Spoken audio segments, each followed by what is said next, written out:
Alhamdulillah, wassalatu wassalamu ala rasulillah wa ala alihi wa ashabihi wa man tabi'ahum bi ihsanin ila yaumil qiyamah. Wa ba'd. Insyaallah kita masih membahas terkait dengan bab fikih, di mana objek kajian fikih adalah amalul insan, perbuatan manusia. Sedangkan perbuatan manusia itu senantiasa berubah dan juga berkembang sesuai dengan kebutuhannya. Namun dengan sifat kekomprehensifan agama kita masih bisa menjawab perkara-perkara baru yang berkembang di tengah manusia, sehingga wajar jika agama kita disebut dengan agama yang sholihun likulli zaman wa makan, selalu up to date di setiap masa dan juga di setiap tempatnya, terutama pada masa ini di mana percepatan teknologi begitu pesatnya dan manusia banyak meraup keuntungan dari teknologi ini. Begitupun dengan kaitan soal keuangan. Ada istilah yang disebut dengan fintech, financial technology, di mana financial technology ini pun telah diatur di negara kita dalam peraturan Bank Indonesia. Dalam fintech ini, seseorang bisa berinteraksi, melakukan akad baik jual beli ataupun hutang piutang ataupun yang lainnya. Nah, pembahasan kali ini kita fokuskan ke dalam akad utang piutang, di mana ada istilah zaman sekarang yang disebut dengan peer-to-peer lending. Peer-to-peer lending ini merupakan pertemuan dua pihak yang memiliki status dan juga kemampuan yang sama dalam sebuah platform ataupun aplikasi. Interaksi yang dilakukan adalah akad hutang piutang, di mana akad ini dilakukan tanpa ada intervensi dari lembaga keuangan yang real tentunya. Hutang piutang dalam agama Islam, apapun itu bentuknya, bagaimanapun itu teknisnya, dibenarkan, diperbolehkan. Karena itu merupakan sebuah bentuk ta'awun wa ta'awanu 'alal birri wat taqwa, tolong menolong dalam kebaikan dan juga ketakwaan. Bahkan di dalam surat Al-Hadid ayat 11, istilah hutang disebut dengan al-qard, di mana Allah menegaskan, man dzalladzi yuqridullaha qardan hasanan fayudha'ifahu lahu wa lahu ajrun karim. Siapa yang meminjamkan kepada Allah pinjaman yang baik, maka Allah akan membalas pinjaman itu kepada dia, dan bagi dia pahala yang sangat mulia. Begitupun Rasulullah dan juga para sahabat dahulu melakukan aktivitas hutang piutang dan itu dibenarkan, tidak mengapa. Apabila sekarang memakai teknis hutang piutang secara virtual, secara online dalam dunia maya, itu dibenarkan, tidak mengapa. Namun ada beberapa hal yang mesti diperhatikan terkait dengan hutang piutang, baik itu hutang piutang virtual, dunia maya ataupun di dunia nyata, sama saja. Dalam hutang piutang secara online itu biasanya seorang debitur yang ingin meminjam uang, dia mengajukan pinjaman dana, lalu nanti akan direspon oleh investor yang meminjamkan uang, terjadi interaksi, kemudian mulai dilacak mengenai kelayakan seorang debitor untuk diberi pinjaman ataukah tidak. Setelah jelas bahwa debitor layak untuk diberikan pinjaman, maka terjadi pencairan dana bagi debitor tersebut, yang nantinya debitor akan mengangsur hutangnya secara berkala kepada rekening yang ada di platform tersebut. Jadi platform ini memiliki jasa karena telah mempertemukan dua pihak dan juga mempermudah cara interaksi hutang piutang di sana. Bahkan di dalam peer-to-peer lending ini tidak memiliki agunan yang mesti diserahkan oleh debitor kepada investor tadi. Namun tetap dalam syariat hutang piutang diperbolehkan selama satu, terbebas dari perkara ribawi, Jadi dipilah terlebih dahulu pinjaman itu, apakah pinjamannya bentuknya konsumtif ataukah produktif. Apabila pinjaman bentuknya konsumtif, seperti misalkan meminjam uang untuk makan sehari-hari, atau berobat, atau iuran sekolah, yang sifatnya konsumtif, maka seorang yang meminjamkan dia tidak boleh meminta pengembalian uang dengan kelebihan. Itu hukumnya haram karena masuk aspek riba. Adapun jika pinjaman produktif, misalkan yang meminjam uang itu untuk digolangkan dalam bentuk usaha, maka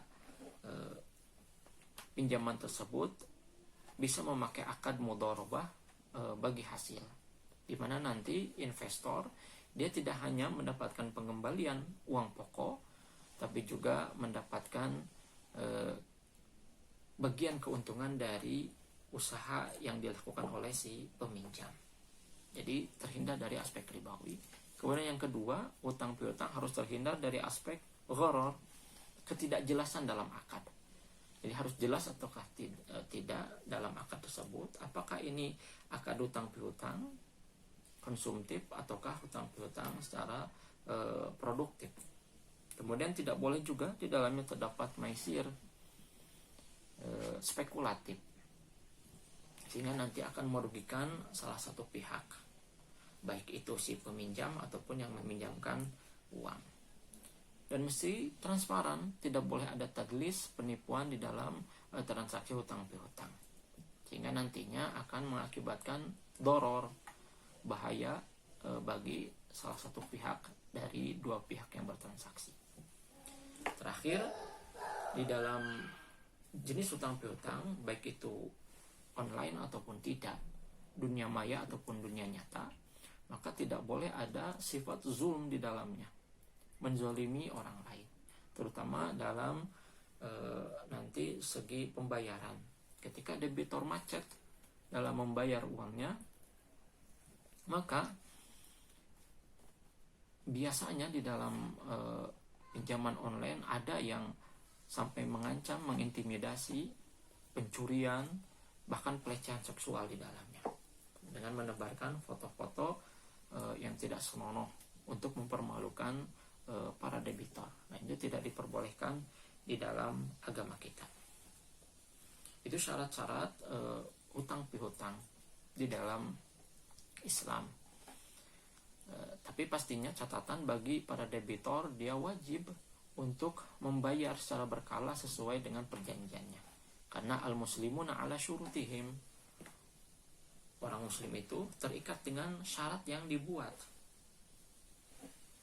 Illa syaratun harrama halalan aw ahalla haraman, kecuali apabila syarat itu yang mengharamkan yang halal ataupun menghalalkan yang haram, maka boleh itu dilanggar. Selama itu baik menurut agama, maka jalankan syarat-syarat tersebut. Nanti platform ataupun aplikasi dari peer-to-peer lending ini, dia akan mendapatkan ujroh, mendapatkan upah atas jasa dia mempertemukan dua pihak tadi.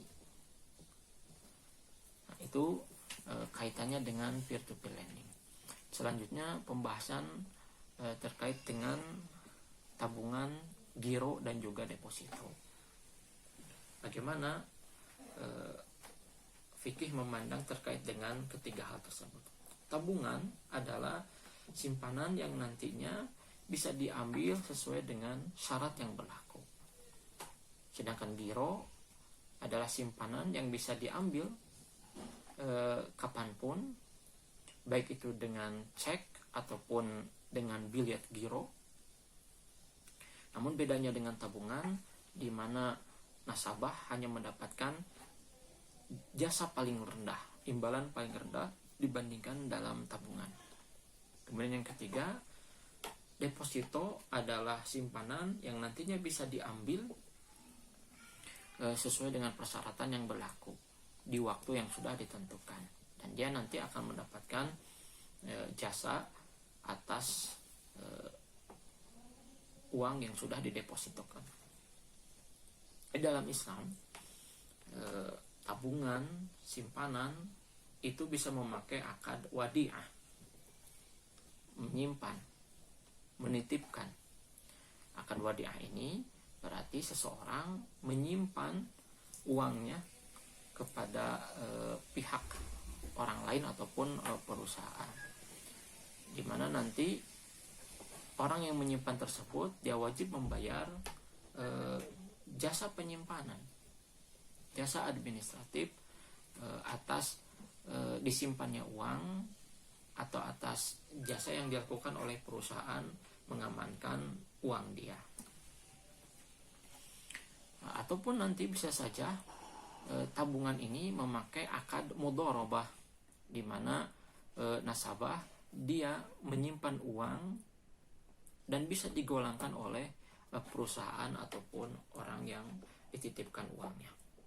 Sehingga nanti orang yang menabung, baik itu bentuknya tabungan, giro, dan juga deposito, dia akan mendapatkan imbalan, keuntungan, persentase laba karena uangnya sudah digolangkan oleh perusahaan tersebut. Namun apabila rugi dalam penggolangan dana, maka nasabah pun harus memiliki bagian dalam kerugian itu. Karena prinsip dalam ekonomi syariah adalah al-ghunmu bil ghurmi, untung sama untung dan rugi sama rugi. Tidak hanya profit sharing, tapi juga loss sharing. Itu kaitan dalam dengan tabungan, giro, dan juga deposito, di mana Rasulullah SAW pun beliau menegaskan bagi orang yang berinteraksi mudharabah, Rasulullah bersabda, "Thalathun fihinna al-barakah." 3 perkara yang di dalamnya terdapat keberkahan. Yang pertama, al-bai'u ila ajalin. Jual beli yang tidak cash, tidak tunai. Jual beli kredit mendapatkan keberkahan di dalamnya, baik bagi yang menjual dan juga bagi yang membeli. Perkara yang kedua adalah al-muqaradah, atau yang disebut dengan istilah al-mudharabah, yaitu meminjamkan uang untuk digolangkan. Itu ada keberkahan di dalamnya. Dan perkara yang ketiga adalah wa khaltul burri bisyairi lil baiti la lil bai'i, mencampurkan antara gandum dengan jenis gandum yang lain, jemawut, bukan untuk diperjualbelikan tapi untuk kebutuhan rumah tangga. Dan itu keberkahan, 3 keberkahan dalam 3 kondisi. Sehingga tabungan, giro, dan juga deposito, jika dalam bentuknya wadi'ah, menitipkan, itu diperbolehkan, ya, tapi dia tidak mendapatkan kelebihan lain, justru dia mesti membayar biaya administratif atas penitipannya. Kemudian apabila bentuknya akad yang dipakai adalah bagi hasil atau mudharabah, maka tabungan, giro, ataupun deposito dia akan mendapatkan laba, keuntungan atas uang yang digolangkan oleh pihak bank. Jadi dalam bank syariah ini tentunya tidak menggunakan bunga, tetapi tadi menggunakan bagi hasil jika uangnya digolangkan, dan tentunya tidak digolangkan uang tersebut kepada usaha yang haram. Mesti jelas kehalalan dari usaha yang dilakukan pihak ketiga antara bank dengan perusahaan lain yang menggolangkan uangnya. Haibatu fillah rahimakumullah, bank syariah ini merupakan solusi alternatif yang diberikan oleh para ulama di Indonesia, khususnya dalam menghadapi bank-bank konvensional, sehingga nanti umat Islam merasa tenang dalam berinteraksi muamalah ketika adanya bank syariah ini. Itu yang bisa kami sampaikan. Wa'afu minkum. Wassalamualaikum warahmatullahi wabarakatuh.